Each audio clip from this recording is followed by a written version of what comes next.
सीख सकता है या फिर सिचुएशन को सोल्यूशन तक लेकर जा सकता है।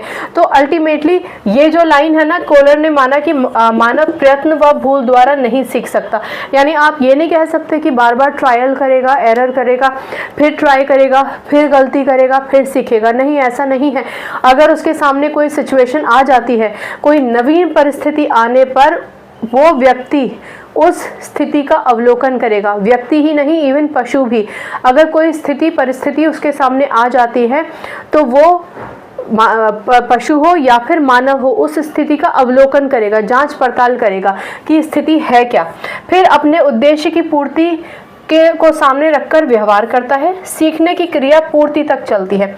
यानी ये इनसाइट थ्योरी या आपका अंतर्दृष्टि सिद्धांत ये कहता है कि यदि किसी भी स्थिति में किसी भी पुरुष या पशु को रख दिया जाए और आप उससे ये एक्सपेक्ट करें कि वो एक सोल्यूशन खोज ही निकालेगा, तो भले ही वो स्थिति या परिस्थिति कितनी भी नवीन क्यों ना हो, कितनी भी नई क्यों ना हो, हर बार एक नई सिचुएशन क्यों ना हो, पहले वो ये देखेगा, उसकी जांच पड़ताल करेगा कि क्या प्रॉब्लम है क्या और इसका सोल्यूशन हो क्या सकता है।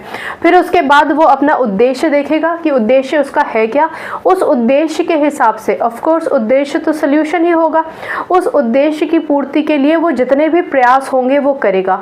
और ये प्रयास तब तक चलेंगे जब तक कि उस उद्देश्य की पूर्ति ना हो जाए।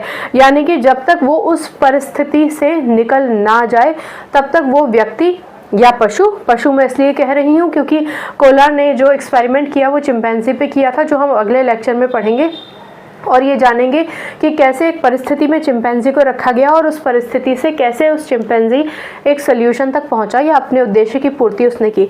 तो इन्होंने कहा कि व्यक्ति अब क्योंकि जो एक्सपेरिमेंट्स किए जाते हैं भले ही वो पशुओं पे किए जाएं, लेकिन आप रेफरेंस के लिए फिर यही समझाते हैं ना कि भले ही आपने किसी पशु को ऐसी स्थिति में डाला तो पशु से तो ज़्यादा हमारा हाई इंटेलेक्ट हमारा है, यानी मानव का है।